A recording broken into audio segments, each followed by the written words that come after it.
ॐ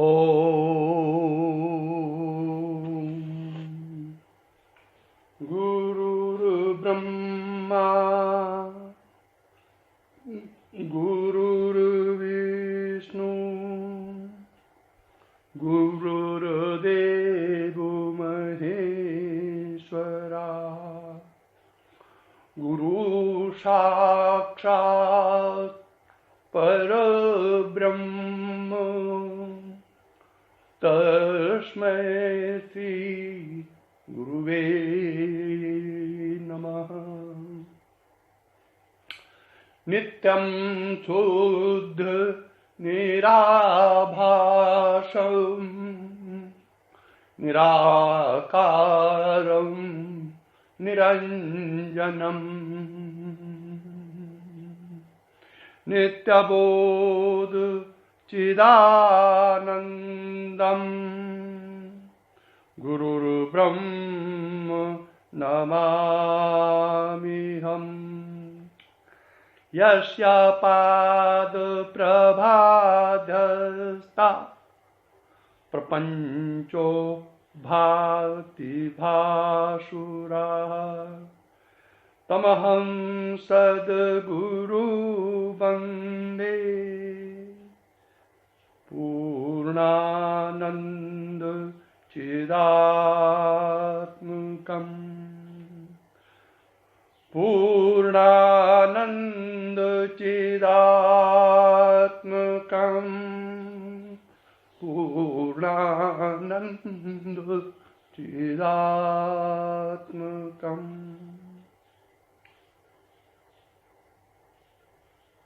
ब्रह्मलीन भगवत स्वरूप सदगुरुदेव श्री देवेंद्र विज्ञानी जी महाराज के चरण कमलों में प्रणाम करते हुए आत्म स्वरूप सभी साधकों का आध्यात्मिक उन्नति की प्रार्थना श्री चरणों में करते हुए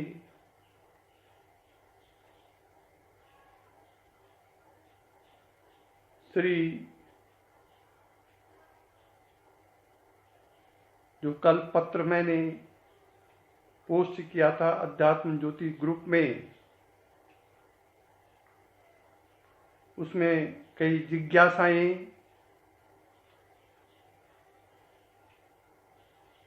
शंकाएं और पत्र के बारे में विस्तार से वर्णन के लिए प्रार्थना आई हैं।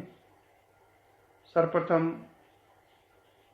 श्रीमती सुभा खांडेकर जी जो वर्तमान में रियाद में रहती हैं, उनकी शंका आई कि स्वामी गंगाधर तीर्थ महाराज जी ने नारायण तीर्थ जी को मंत्र दीक्षा दी थी। इसका समाधान करने के बाद फिर उनके मन में शंका उत्पन्न हुई कि 12 साल तक नारायण तीर्थ जी ने वो मंत्र जपा था, तब उनकी शक्ति जागरण हुआ था। अर्थात सुभा खांडे जी का कहना यह है कि मंत्र से दीक्षा दे करके शक्ति जागरण हुआ नारायण तीर्थ जी का, ये उनका सार है। मैंने इनका शंका समाधान उनको कर दिया था, लेकिन बाद में लगा मुझे कि इसका सविस्तार प्रवचन के माध्यम से सुभा खांडेकर जी का समाधान कर देना चाहिए। उसके बाद उसे श्री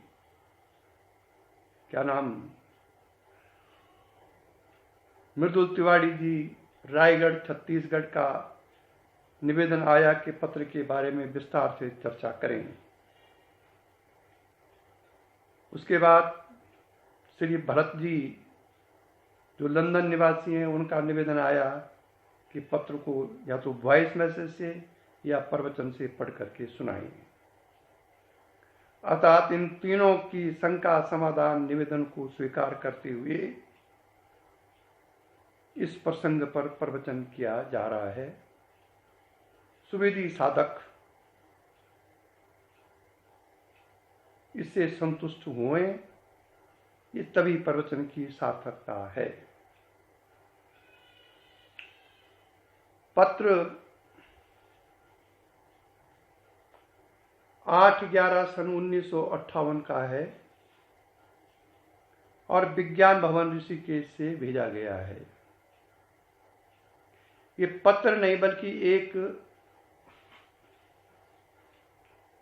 सूचना पत्र है जो कि योगेंद्र विज्ञानी जी ने किसी के हाथ से विज्ञान प्रेस, जो गुरुजी की प्रेस थी, वहां भेजा है इसको लिख करके।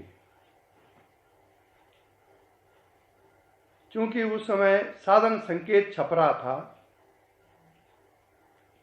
स्वामी विष्णु तीर्थ महाराज जी ने एक साधन संकेत लिखा था, बहुत छोटी पुस्तक है, अब पता नहीं आउट ऑफ पब्लिश्ड हो क्या है, पर मैंने इस किताब को पढ़ा था। बहुत छोटी पुस्तिका थी, वो विज्ञान प्रेस में छप रही थी, साधन संकेत। और उसके अवलोकनार्थ योगेंद्र विज्ञानी जी को किताब भेजी गई कि इसमें कुछ फेरबदल करना हो तो आप लिखें। उसके उत्तर में योगेंद्र विज्ञानी जी ने ये पत्र उनको लिखा, ये पर्ची लिखी 8/11/1958 को। योगेंद्र विज्ञानी जी का पहला नाम था योगानंद महाराज, जब वो ब्रह्मचारी थे। वर्ष 1946 में जब वो ग्रस्त हुए तो उनका नाम गुरुजी ने योगानंद के स्थान पर योगेंद्र विज्ञानी रख दिया था कि गुरुजी आप, हमारे गुरुजी ने अपने गुरु को कहा कि अब आप ग्रस्त हो गए हैं, योगानंद महाराज नाम ठीक नहीं है, अतः मैं आपका नाम योगेंद्र विज्ञानी ठीक रहेगा। जिससे वो प्रसन्न हो गए और उन्होंने उसी समय कह दिया कि तेरा नाम देवेंद्र विज्ञानी होगा। एक कथा है इस नाम पर। क्योंकि वर्ष 1946 में वो ग्रस्त हो गए थे योगानंद महाराज, और वर्ष 1947 में हमारे गुरुजी भी ग्रस्त हो गए। 47 या 48 में, मुझे पूरा याद नहीं है। तब इनका नाम योगेंद्र विज्ञानी और देवेंद्र विज्ञानी पड़ा, और इसी नाम से आगे जाके ये प्रसिद्ध हुई। नारायण बोलना पड़ेगा। अब श्रीमती सुभा खांडेकर जी का जो जिज्ञासा थी,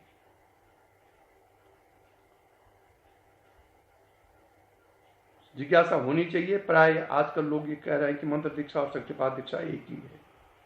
इन्होंने सुभा खांडेकर जी एक अच्छी साधिका है, इनको शक्ति का जो विकास है बहुत अच्छा है इनका।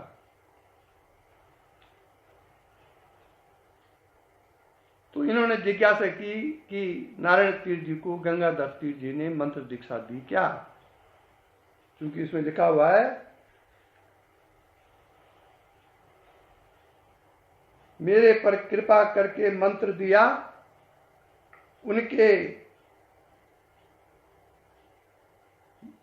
उसके जपते ही योगिक क्रियाएं और आरंभ हो गई। ये लिखा हुआ है योगेंद्र विज्ञानी जी ने। उन्होंने आशीर्वाद दिया कि यह महामंत्र क्रिया शक्ति प्रत्यक्ष है। महामंत्र लिखा हुआ है, उन्होंने मंत्र नहीं लिखा हुआ है। और ये भारत में आग लगाएगी।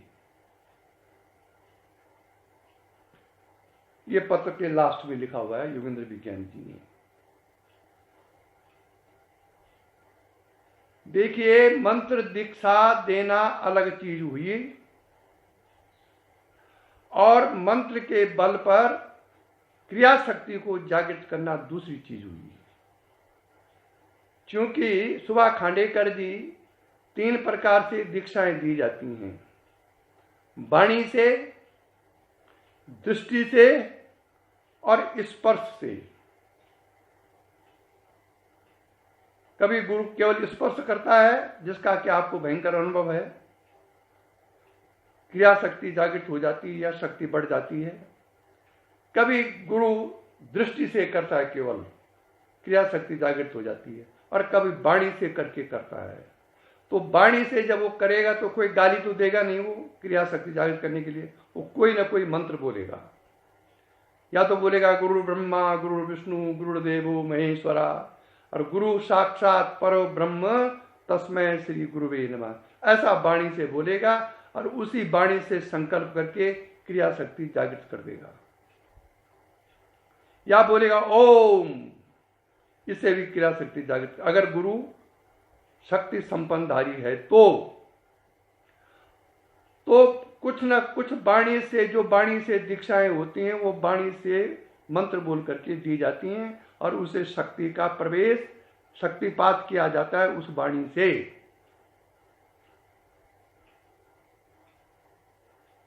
जैसे आपकी दीक्षा हुई, गुरु ब्रह्मा गुरु विष्णु बोला, उसके बाद जोर से ओम बोला,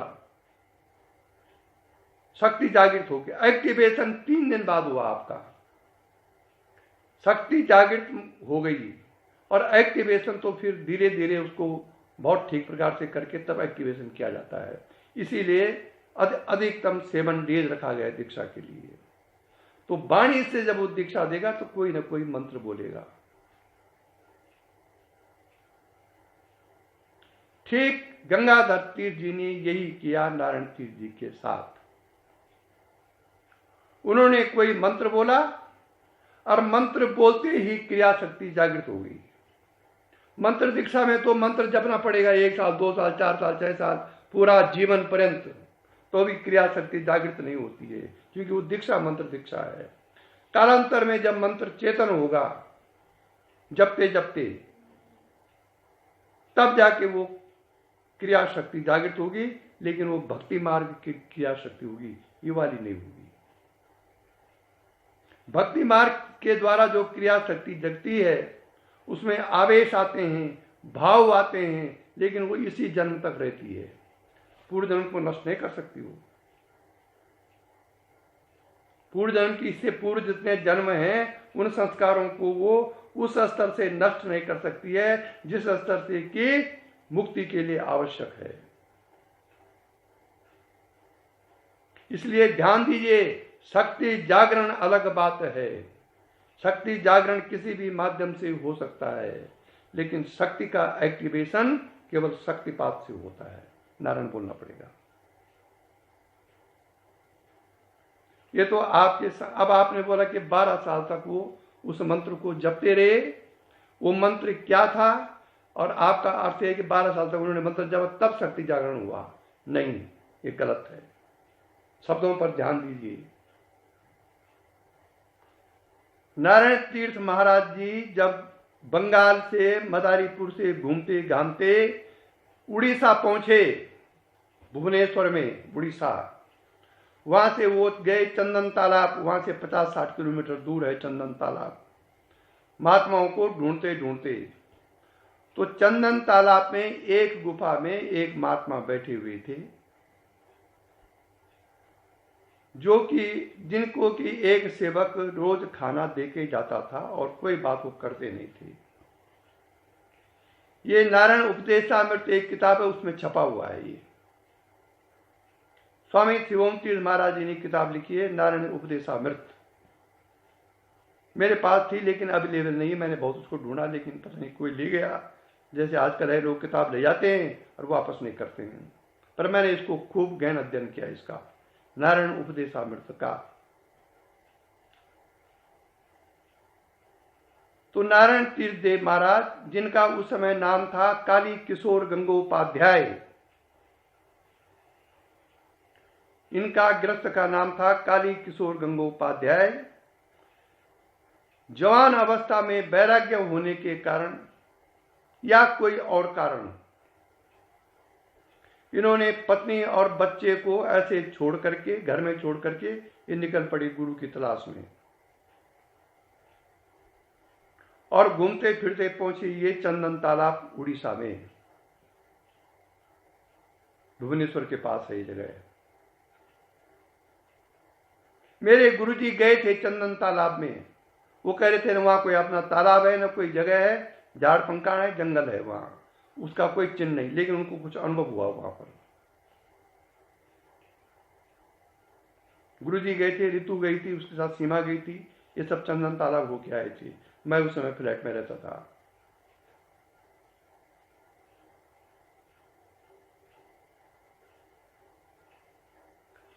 तो काली किशोर जी घूमते फिरते, घूमते गिरते पहुंचे चंदन तालाब। उस गुफा में पहुंचे जहां गंगा तय धरती रहते थे और उनकी सेवा में जुट गए।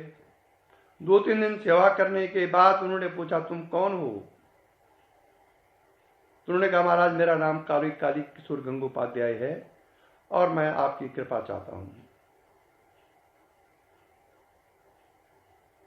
तो उन्होंने पूछा तेरा कोई और है, तू अकेला है कि घर में परिवार वगैरह कुछ है? तो उन्होंने झूठ बोल दिया कि मेरी न पत्नी है, न बच्चे हैं, न कोई न घर है, न बाहर है, मैं तो केवल ये साधना करूंगा। संत हृदय वो पिघल गए, कहे ठीक है।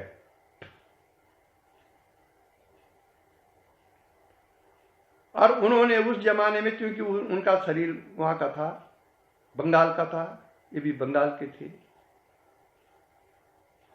तो उस समय कोई शक्ति मंत्र उन्होंने बोला, जैसे मेरे गुरुदेव ने मुझे बताया।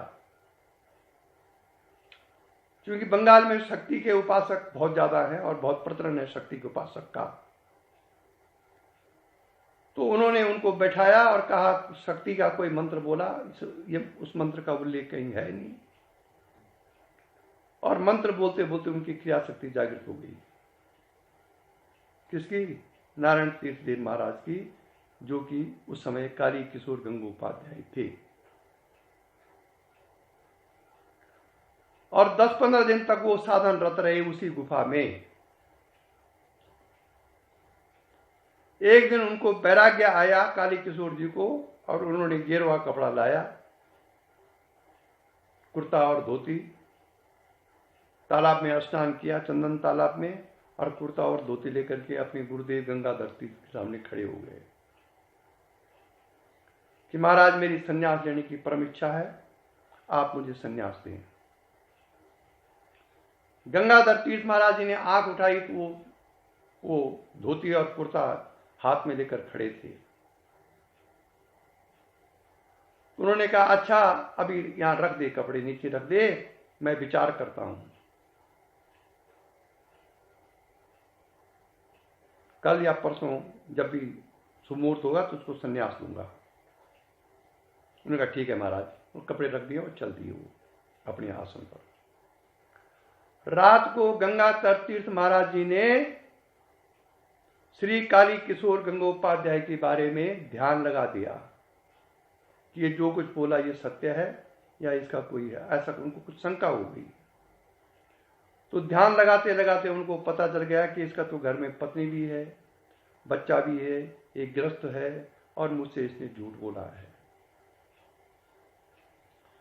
सुबह को बुलाया उन्होंने काली किशोर जी को और कहा कि तूने मुझसे झूठ बोला है, जा तेरी क्रिया शक्ति ये बंद हो जाए। अब जैसे उन्होंने बोला क्रिया शक्ति तेरी बंद हो जाए, गुरु जब स्थापित करता है ना तो ब्रह्मा विष्णु महेश भी उसको ठीक नहीं कर सकते। इसलिए गुरु के साथ सावधानी पूर्वक व्यवहार करना चाहिए। ओम।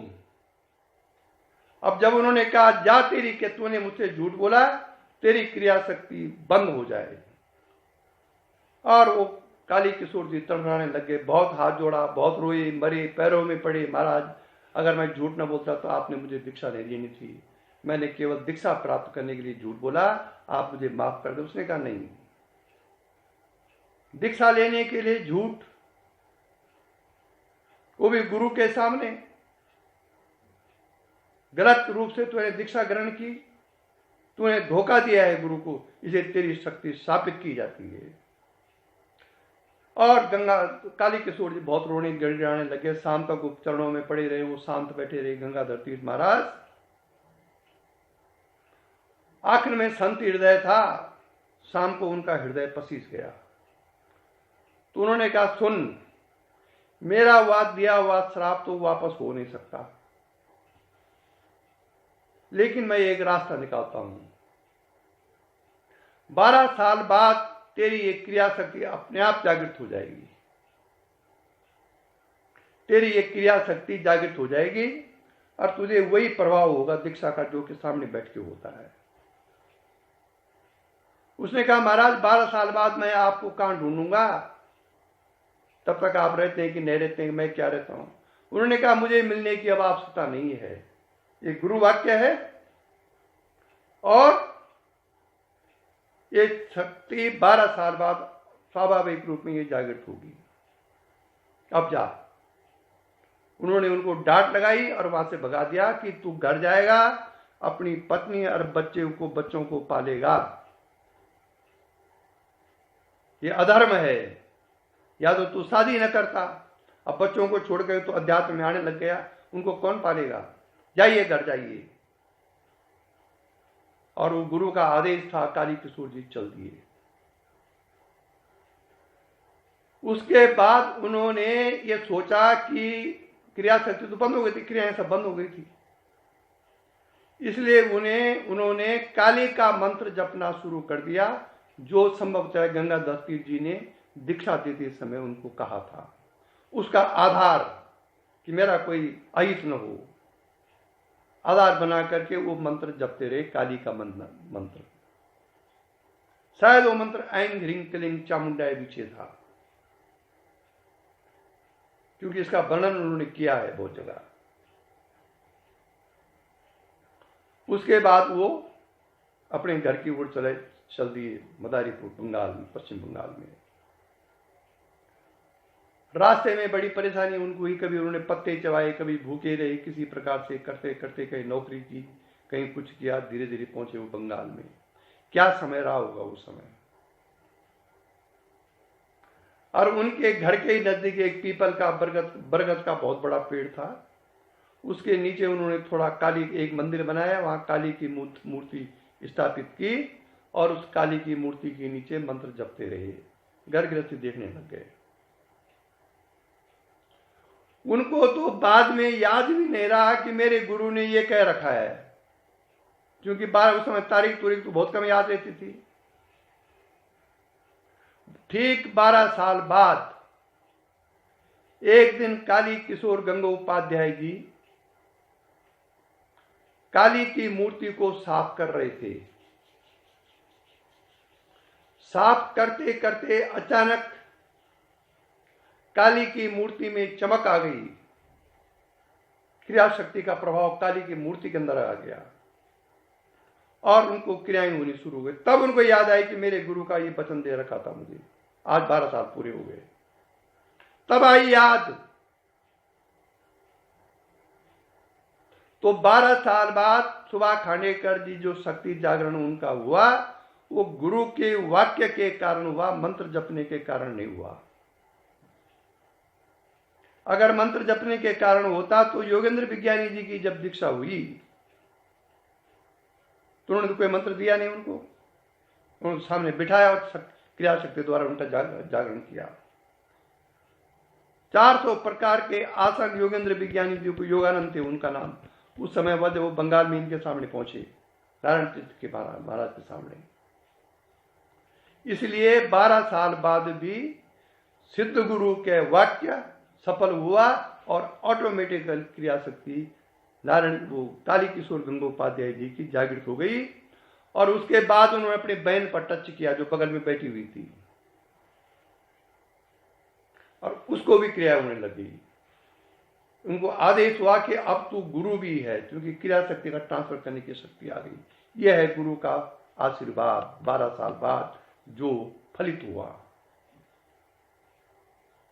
उसके बाद अपनी बहन के पति को भी उन्होंने दीक्षा दी, जिनकी खास जो है भट्टाचार्य थी।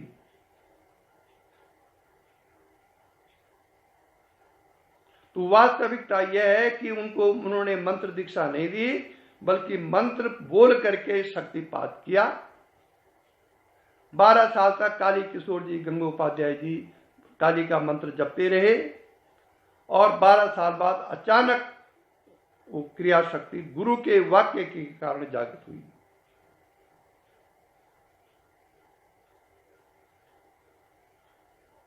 इसका प्रमाण यह है कि नारायण तीर्थ देव महाराज जी ने जब योगानंद महाराज को उर्फ योगेंद्र विज्ञानी को दीक्षा दी, तो उन्होंने कोई मंत्र से जागृत नहीं की, केवल दृष्टि मात्र से।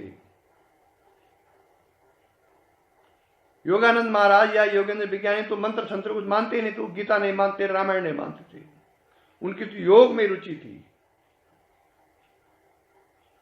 और उस दीक्षा में 400 प्रकार के ऑटोमेटिकली उनको आसन हुए।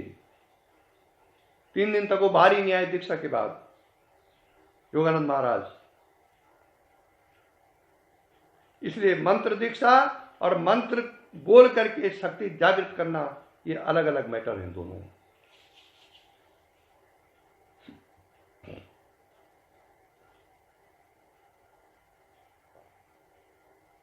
इसीलिए इस परंपरा में जो गुरु हो गए हैं वो सहज नहीं रह पाते हैं शिष्यों के कारण।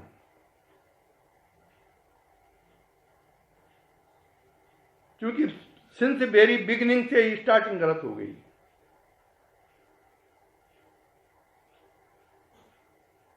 नारायण तीर्थ देव महाराज जी ने जब योगानंद महाराज को, जो बाद में योगेंद्र विज्ञानी हुए, जब दीक्षा दी थी तो उनको कहा था कि तेरे आंचल में, तेरे चुल्लू में मैंने कुछ अग्नि बांध दी है जो कि पूरी भारतवर्ष में फैलेगी। उसी के बाद श्री योगेंद्र विज्ञानी जी के थ्रू ये दीक्षा बाहर आई। नहीं तो इससे पहले 6 गुरु हुए, वो 6 गुरु अपनी ये विद्या अपने साथ ले गए। योगेंद्र विज्ञानी जी की फिर विष्णु तीर्थ महाराज हुए, विष्णु तीर्थ महाराज के शिवोम तीर्थ महाराज हुए, इधर देवेंद्र विज्ञानी जी हुए। इन लोगों ने फिर आगे बढ़ाई। कहा हमारे गुरु जी ने तो बहुत कम किया। विष्णु तीर्थ महाराज जी के 100-150 शिष्य थे, शिवम तीर्थ महाराज के 4-5 हजार थे। उसके बाद तो फिर लाखों होने लगे और धीरे धीरे ये शक्ति की जो अल्प वीर्यता है आती गई।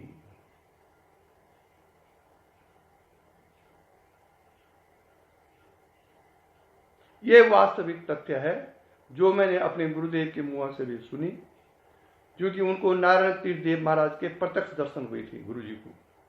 ऐसा वो मुझे बताते थे खुली आंख से, जो बाद में मुझे भी हुई, जो कि आपको भी हुई, सुभा खांडेकर जी को, जैसा कि इन्होंने मुझे बताया। तो ऐसा कहते हैं कि नारायण देव तीर्थ महाराज अच्छे साधकों को प्राय दर्शन देते हैं।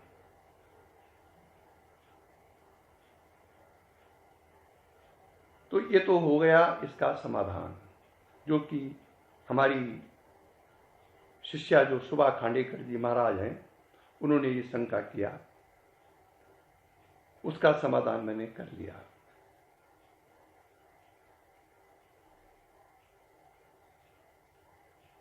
श्री योगेंद्र विज्ञानी जी ने गुरु जी को दीक्षा दी तो उन्होंने कोई मंत्र नहीं दिया। खैर गुरु जी के तो इन्होंने स्वप्न दीक्षा तो इन्होंने दे दी थी, नारायण तीर्थ देव महाराज जी ने सन 1935 या 37 में। तो स्वप्न दीक्षा में कोई मंत्र थोड़ी दिया उन्होंने। स्वप्न दीक्षा में तो नारायण तीर्थ देव महाराज जी आए सुबह 4-4:30 के बीच में। उन्होंने अपना हाथ गुरु जी के गर्दन पे रखा और एक हाथ कमर में रखा और उनको बैठा दिया बिस्तरे में और अपना आप अंतर ध्यान हो गए। गुरु जी को पहली क्रिया हुई, उनको अपने 4 सिर दिखाई दे, जैसे ब्रह्मा के 4 सिर होते हैं। ये पहली क्रिया हुई उनको स्वप्न दीक्षा में, जो कि नारायण तीर्थ देव महाराज जी ने दी। तब 1945 में मेरे गुरुदेव योगेंद्र विज्ञानी जी के पास आए, योगानंद महाराज के पास आए। 1946 में वो योगेंद्र विज्ञानी हुए। 46 में उन्होंने शादी की थी। मेरे गुरु ने जब मुझे दीक्षा दी तो उन्होंने कोई मंत्र नहीं दिया, शक्तिपात किया सीधा। ओम बोला, माथे पर तिलक लगाया, माथे पर पानी का टीका लगाया, ओम बोला और मुझे एकदम साक्षात चक्र में सूर्य उदय हो गया मेरा। यद्यपि ये प्रकाशित करने वाली बातें नहीं है, लेकिन मैं उस शंका का समाधान कर रहा हूं जो आज के गुरु मंत्र दीक्षा और शक्तिपात दीक्षा को मिला करके दीक्षा दे रहे हैं, जो कि बिल्कुल गलत है।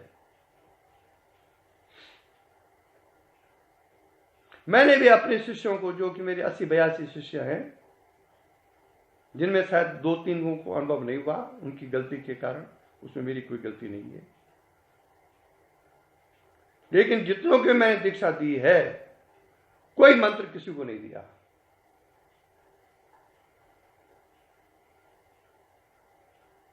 शक्तिपात से दीक्षा दी है।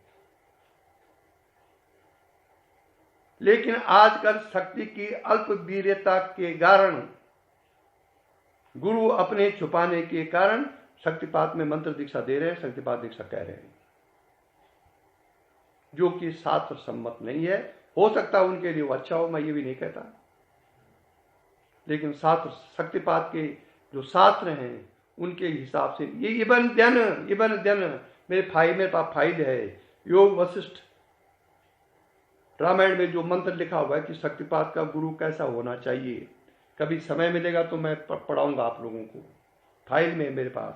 योग वशिष्ठ रामायण में लिखा हुआ है कि शक्तिपात का गुरु छूते ही, दृष्टि से, वाणी से बोलते हुए ही शिष्य के गात्र में कंपन आ जाएगा, शिष्य में भयंकर आवेश आ जाएंगे अध्यात्म की। ऐसा लिखा हुआ है योग वशिष्ठ रामायण में। अगर किसी की जिज्ञासा हो तो मैं ढूंढ करके उस मंत्र को बोल सकता हूं। योग वशिष्ठ रामायण कौन सा सर्ग है, क्या है, मेरे पास है वो, मैंने ढूंढा था किसी जमाने में। तो जब योग वशिष्ठ रामायण में, योग वशिष्ठ रामायण में जो कि वेदांत का माना हुआ ग्रंथ है, उसमें भी शक्तिपात के गुरु के लक्षण दे रखे हैं, और उसके बाद शिष्य का क्या होता है ये भी लक्षण दे रखे हैं उसमें। फिर मंत्र कहां से आया भाई?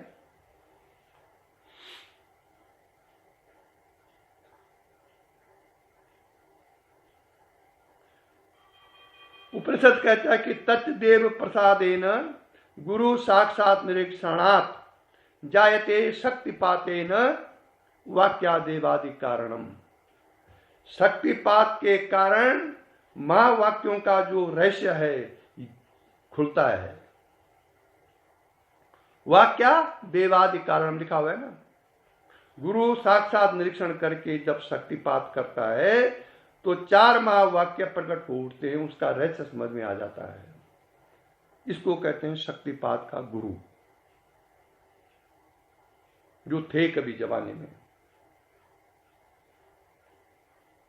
गुरु जी तो कहते हैं कि मैंने योगेंद्र विज्ञानी जी की दृष्टि से पत्थर को हिलते नाचते हुए देखा है जब वो दृष्टिपात करते थे। इतना भयंकर प्राण बल था उनका। कोई ज्ञानी नहीं थे वो, शक्ति संपन्नधारी गुरु थे वो। ज्ञानी तो शरीरांत के 2-3 साल बाद, 2-3 साल पहले वो आत्मज्ञान में चलने लगे थे, जब गुरु जी ने उनको, उनकी महावार्ता हुई इसमें जब। पर शक्ति संपन्नता इतनी थी कि लोग उनके सामने खड़े होते तो कांपते थे लोग।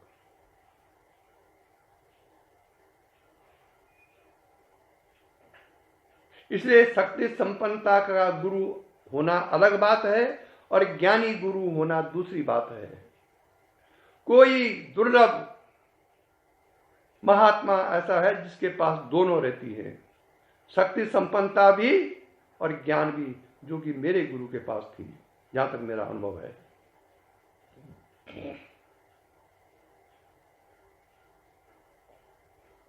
खैर बस अपने गुरु की बड़ाई सभी करते हैं, कोई अपने गुरु को कम नहीं मानता है।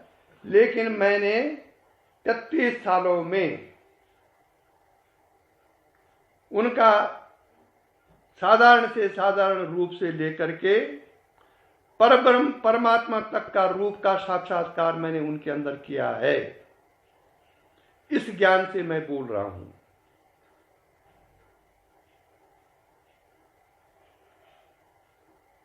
मैंने ऐसा महात्मा मेरे उसमें कभी कोई आया नहीं है। और इतना शक्ति संपन्न ज्ञान होने के बाद भी जीवन पर्यंत उन्होंने अपने को छुपा के रखा। लोग उनको किनारे करते गए और वो किनारे होते गए, केवल इसलिए कि मेरा जो उद्देश्य है जीवन में अच्युत होना, वो मुझे प्राप्त हुए। इन झगड़ों में कौन पड़े? कभी विज्ञान भवन के झगड़ों में, कभी योग श्री पीठ आश्रम के झगड़ों में। बाद में छोड़ दिया था उन्होंने 2004 के बाद।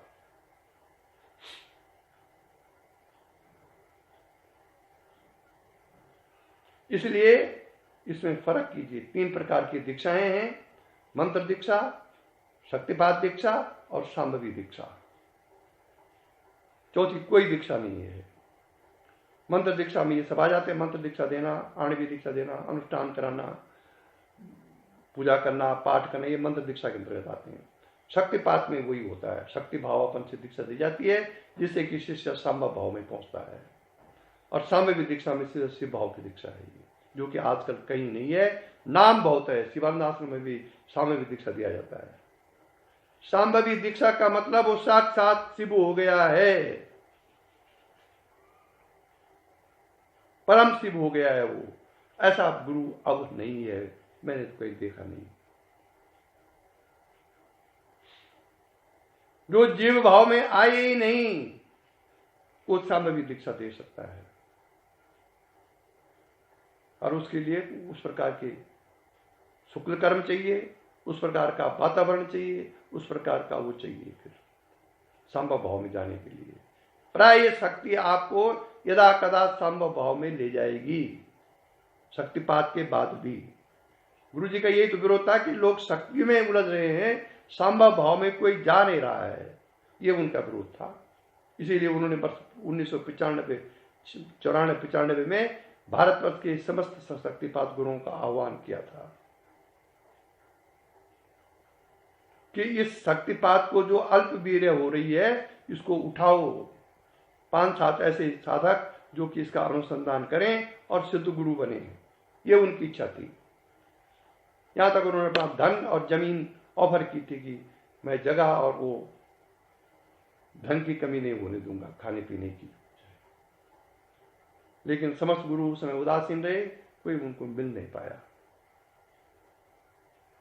आशा है कि सुभाष खांडेकर जी का शंका का समाधान हो गया होगा।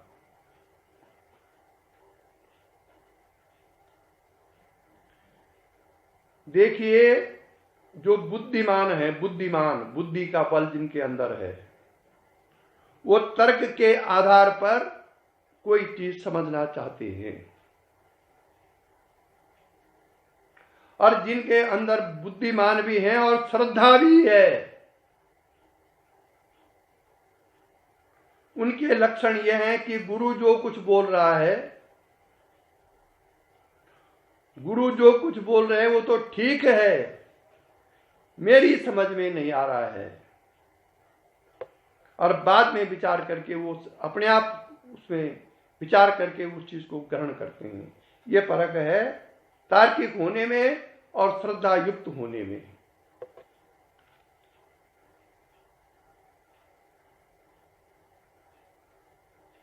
इसलिए गुरु जो कुछ बोले उस समय उसको स्वीकार करो और बाद में निवेदन करके बताओ कि मेरी समझ में नहीं आया गुरुदेव, कृपया इसका समाधान कीजिए। तब गुरु अपना गुरुत्व में आकर के उसका समाधान करेंगे। लेकिन पहले गुरु की बात को स्वीकार करो, उसकी बात को काटो मत। काटने से फिर कुतर्क आ जाता है और कुतर्क से तो फिर पतन होता है। इसलिए शास्त्र कहता है कि गुरु की वाणी ब्रह्म की वाणी मानो, लेकिन उसको होना चाहिए गुरु। गुरु का मतलब जिसको परमात्मा क्या ज्ञान की अनुभूति हो गई हो, जिसको परमात्मा की शक्ति का अनुभव हो गया हो, जो शक्ति को किसी को दे सकता है और किसी की शक्ति को ले सकता है। अनुग्रह और निग्रह। अनुग्रह कहते हैं कृपा करने को और निग्रह कहते हैं कृपा को वापस लेने को। तो जिस प्रकार से अनुग्रह करते हैं उसी प्रकार से गुरु के पास यह सामर्थ्य होना चाहिए कि वो निग्रह कर सके।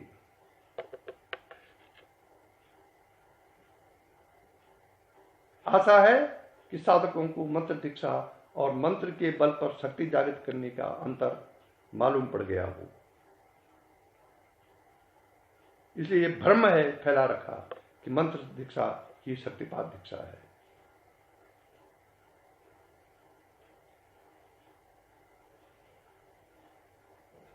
अब मैं श्री भरत लंदन जी और श्री मृदुल तिवारी रायपुर छत्तीसगढ़ के प्रश्नों का, शंकाओं का उत्तर दे रहा हूं। इन दोनों ने कहा कि इस पत्र को आप प्रवचनों में पढ़िए, तो लिया जा मैं पढ़ रहा हूं। सुभाष खांडेकर जी का प्रश्न का समाधान मैंने कर दिया है और अब ये पत्र पढ़ रहा हूं, जो कि कल मेरे पास ऐसे कई छोटे मोटे पत्र हैं जो कि वर्ष 1957 से वर्ष 1959 तक श्री योगेंद्र विज्ञानी जी ने देवेंद्र विज्ञानी जी को लिखे पत्र, नहीं पर्चियां जो सेवा बोलते थे, क्योंकि 57 में गुरु जी विज्ञान भवन से बाहर हो गए थे। लेकिन गुरु शिष्य का संबंध यथावत बना रहा और गुरुजी उनकी सेवा करते रहे 59 तक, जिसका कि उनके कई जो वो सेवा बोलते थे, चिट्ठी लिखते थे विज्ञान भवन से, पत्र एक पर्ची लिखते थे और गुरुजी को पहुंचाते थे। गुरुजी उनकी जो पत्र में लिखा रहता उस सेवा करके फिर पत्र को अपने पास रख देते थे और कह देते कि सेवा हो गई है। ऐसा उनका 57 से 59 तक चलता रहा। अब मैं उस पत्र को पढ़ रहा हूं। ये जो लेटर पैड है ये लिखा हुआ था पहले श्री योगानंद विज्ञानी, और बाद में वो नंद मिटा करके योगेंद्र विज्ञानी कर दिया गया, स्याही से मिटा करके, इसलिए श्री योगेंद्र विज्ञानी ये लेटर पैड है उस जमाने का। और 8/11/58 का ये पत्र है, विज्ञान भवन ऋषिकेश देहरादून। ये इस पत्र में लिखा हुआ है ओम तत्सत, सर ऊपर लिखा हुआ है ओम तत्सत। अब पत्र का मजमून मैं पढ़ रहा हूं।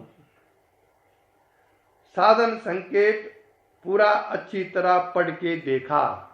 ये योगेंद्र विज्ञानी जी बोल रहे हैं अपने पत्र पर, जो कि गुरु जी को भेजा उन्होंने। साधन संकेत पूरा अच्छी तरह पढ़ के देखा और बंगला में निर्देश निकर भी पढ़ के देखा। बंगला में उस समय एक निर्देश निकर छपा था, संभवतः नारायण तीर्थ महाराज का जो आश्रम के लोग थे उन्होंने छपाया। बंगला निर्देश निकर भी पढ़ के देखा, दोनों के विषय प्राय एक से हैं। समझाने का और भाषा का तरीका अलग है। योगानंद महाराज कोई ज्यादा पढ़े लिखे नहीं थे, इसलिए उनकी हिंदी का जो स्पेलिंग है इसमें काफी त्रुटियां हैं, क्योंकि वो तो बचपन में घर से निकल गए थे, जब कक्षा 8-9 में थे उस समय घर से निकल गए थे। तो लिखा है कि समझाने का और भाषा का तरीका अलग है, भाव में कोई विशेष फर्क नहीं है। निर्देश निकर के आरंभ में गुरुदेव षटचक्र संस्कृत में अस्तु है। गुरुदेव निर्देश निकर के आरंभ में गुरुदेव मतलब नारायण तीर्थ देव महाराज संस्कृत में स्तु है, और परिशिष्ट में बंगला भाषा में अकार से हकार पर्यंत अनुकर्मणिका गद्य भी प्रस्तुत है। अनुकर्मणिका गद्य में भी प्रस्तुत है, जो बड़ी लंबी है, जिसकी साधन संकेत में देने की आवश्यकता नहीं है। साधन संकेत में अनुकर्मणिका नहीं देनी है, ऐसा वो लिख रहे हैं, क्योंकि दूसरे की रचित है। देखो कितने ईमानदार थे उसमें गुरु लोग, दूसरे की रचना को अपनी रचना बता करके मत लिखो। बाकी रही विषय की बात, वह प्राय साधन संकेत में है। यदि निर्देश निकर में से कोई विषय लिया जाए तो साधन संकेत में कर्म मिलाना सहज नहीं है। सारा ग्रंथ फिर से लिखना पड़े, इसलिए उचित यही है कि जैसा साधन संकेत छपा है वैसे ही छप जाए। ये उन्होंने ओके कर दिया है। योगी गुरुदेव नारायण तीर्थ स्वामी के जीवन के विषय में मुझे कुछ भी ज्ञात नहीं है। उन्होंने अपने मुख से मुझसे जो कुछ थोड़ा कहा था वह सब कर्मवार नहीं है। ऐसे ही प्रसंग बसात अपने जीवन की कुछ घटनाएं उन्होंने मुझसे कही थी। योगेंद्र विज्ञानी जी लिख रहे हैं अपने गुरु नारायण तीर्थ देव महाराज के बारे में। प्रसंग दीक्षा के विषय का था। उनको याद शक्ति कहां से और कैसी मिली, तब उन्होंने कहा था कि बहुत वर्ष की बात है, मेरी कुमार अवस्था में विवाह होने के बाद मैं जगन्नाथपुरी गया था। विवाह होने के बाद मैं जगन्नाथपुरी गया था। वहां श्री स्वामी गंगाधर तीर्थ ने मेरे पर कृपा करके मंत्र दिया। उसके जपते ही योग क्रिया में आरंभ हो गई।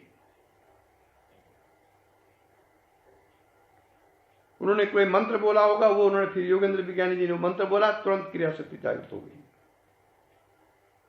तो ये मंत्र दीक्षा नहीं हुई, बल्कि मंत्र से शक्तिपात, मंत्र बोलने से शक्तिपात कर दिया उन्होंने।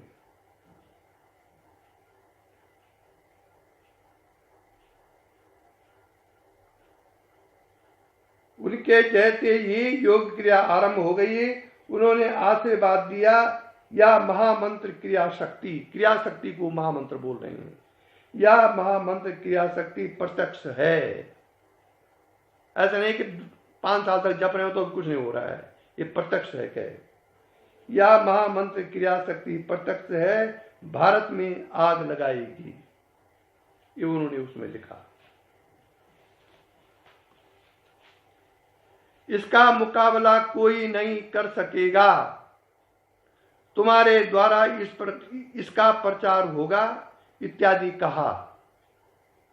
मैंने 5 मास गुरु के पास रहकर इसकी साधना की। योग की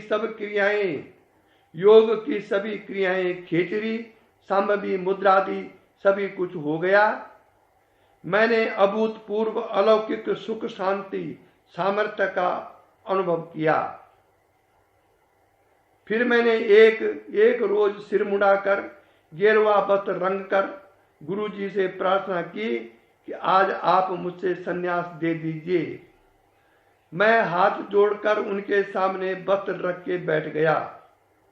तब उन्होंने पूछा, तुम्हारे घर में कौन कौन है? मैंने कहा, मेरा कोई नहीं है। तब वह ध्यानस्थ हो गए और बोले, तुमने विवाह कर लिया है, तुम्हारी स्त्री है, माता है, भाई है।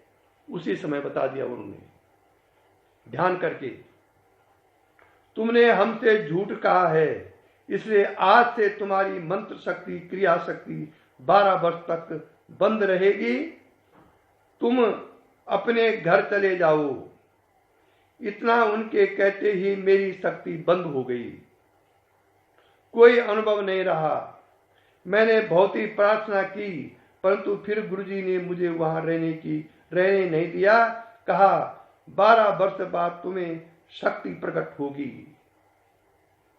उन्होंने यह नहीं बोला कि मंत्र जपते रहना, 12 वर्ष बाद तुम्हें ये शक्ति प्रकट होगी। मैं घर आ गया। 12 साल तक मैं सर्वथा एकांत मन से वहीं मंत्र जपता रहा। इस 12 साल में बड़े बड़े कष्ट उठाए, भोजन तक के फाका होते थे। कच्चू के पत्ते उबाल कर खाए। बड़े बुरे दिन गए, परंतु मंत्र जपना नहीं छोड़ा। 12 साल बाद शक्ति जागी और मुझे प्रबोध हुआ इत्यादि कई बातें गुरुदेव ने मुझसे कही थी। गंगाधर तीर्थ स्वामी की भी घटनाएं कही थी। नारायण तीर्थ जी ने गंगाधर तीर्थ स्वामी की भी घटनाएं कही थी। वहां से लौटने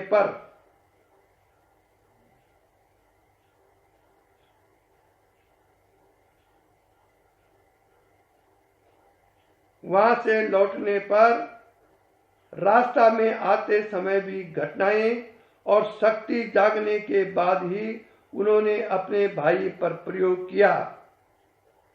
5 रोज तक समाधि में हो गए इत्यादि बातें कही थी। किसने? नारायण तीर्थ देव महाराज जी ने।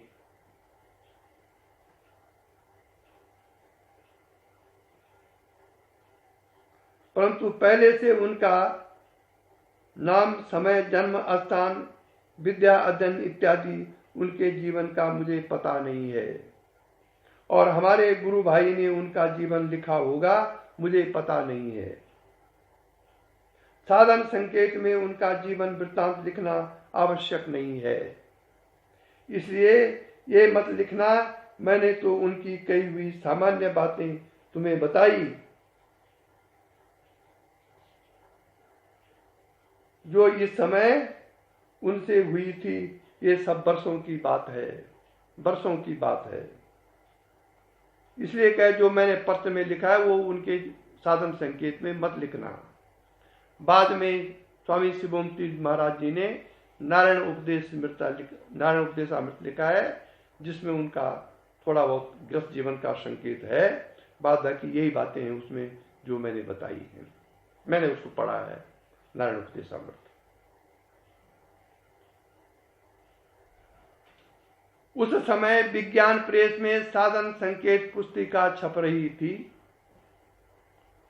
गुरुजी ने उसका अपने गुरु योगेंद्र विज्ञानी जी को दिखाया और तब उसमें उन्होंने ये पत्र उनको लिखा कि इसमें ऐसा ऐसा कर दो, ऐसा ऐसा करना है, ऐसा करना है। जो कि मेरे पास जो भी छोटे मोटे और पत्र हैं उनके बीच में मुझे मिला। उस दिन मैं पुरानी फाइलों को टटोल रहा था।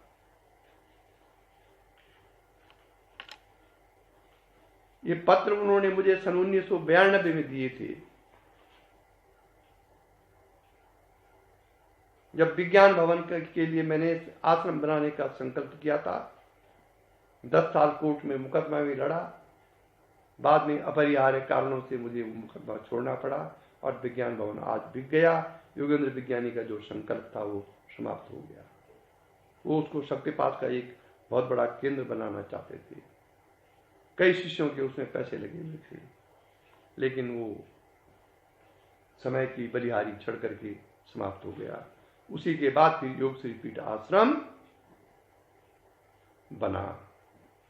क्योंकि देवास से स्वामी विष्णु तीर्थ महाराज जब कभी ऋषिकेश आते थे तो मेरे गुरुदेव उनको बाबा काली कमली आश्रम में ठहराया करते थे और अपने घर से खाना बना करके उनको खाना खिलाते थे बाबा काली कमली में, क्योंकि वो सन्यासी थे, गृहस्थ में उठा नहीं सकते थे।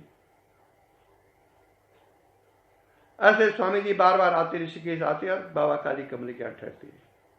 एक दिन स्वामी विष्णु तीर्थ महाराज ने बड़े दयाद्र भाव से गुरु जी से कहा, देवेंद्र भाई, मैं शक्तिपात का गुरु हूं और एक सन्यासी जीवन में हूं। मुझे बाबा काली कमली वालों की जो सेवाएं लेने में बड़ा संकोच होता है, क्योंकि शक्तिपात के गुरु को तो केवल शक्तिपात से दीक्षित साधकों का ही अन्न ग्रहण करना चाहिए, ऐसा उनका नियम था उस समय। और इसलिए मैं अब ऋषिकेश नहीं आ पाऊंगा। गुरुजी ने तुरंत कहा, महाराज आप क्यों चिंता करते हैं, आपके लिए मैं शक्तिपात आश्रम खोलूंगा ऋषिकेश में। ठीक है, आप बाबा काली कमली में ठहर चाहते हैं, ठीक भी है। वहीं स्वामी विष्णु तीर्थ जी का संकेत पा करके गुरुजी ने अपनी बहुमूल्य भूमि मुनि की रेती में गंगा के किनारे पर, क्योंकि स्वामी जी को गंगा का किनारा, गंगा बड़ी प्रिय थी उनके लिए, बिना गंगा के वो रह नहीं सकते थे, इसीलिए ऋषिकेश आते थे। शीशम झाड़ी में उनका आश्रम रहा कई वर्षों तक स्वामी विष्णु तीर्थ महाराज जी का।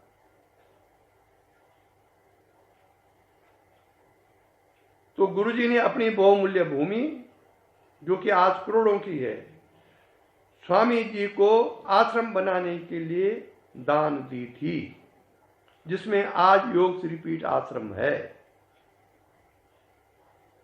और उसी समय स्वामी विष्णु तीर्थ महाराज जी ने कहा कि तुम आजीवन इस आश्रम के सेक्रेटरी रहोगे, सचिव रहोगे। ट्रस्ट डीड में है, स्वामी जी के अपने हाथ से लिखा हुआ है। लेकिन दुर्भाग्य बोलो या सौभाग्य बोलो या काल का प्रभाव बोलिए या काल का प्रभाव बोलिए, 2004 में गुरुजी ने योग श्री पीठ आश्रम छोड़ दिया। इसलिए कि स्वामी जी का जो उद्देश्य था अध्यात्म का, शक्तिपात के बारे में, वो उनका कहना था कि वो लुप्त हो गया है भौतिक दृष्टियों के कारण। इसलिए 2004 के बाद वो आश्रम कभी नहीं गए हमारे गुरुदेव।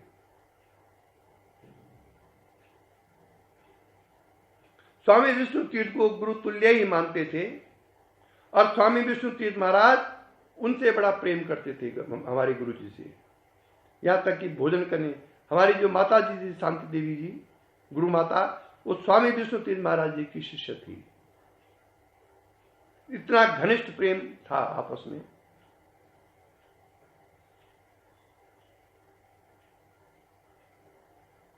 तो खैर ये इतिहास के पन्ने रह गए हैं शक्तिपात और शक्तिपात के वो ऐसे गुरु जो कि साक्षात शिव स्वरूप थे। अगर हमको वास्तव में गुरु सेवा करनी है, इस परंपरा को जीवित रखना है, इस परंपरा की जो विरासत है उसको अक्षुण्ण रखना है, तो हम दीक्षा लेके साधन करें, साधन करके शक्ति संपन्न होएं, मोक्ष की अभिलाषा रख के मोक्ष प्राप्त करें, इसी जीवन में अच्युत होएं। इसी शुभकामनाओं के साथ मैं श्री गुरुदेव स्वामी विष्णु तीर्थ महाराज इस परंपरा के सभी शक्ति संपन्न गुरुओं से प्रार्थना करता हूं कि वह हमें सतमार्ग पर, जीवन मुक्ति के मार्ग पर प्रशस्त करें। इसी के साथ आज का प्रवचन समाप्त हुआ।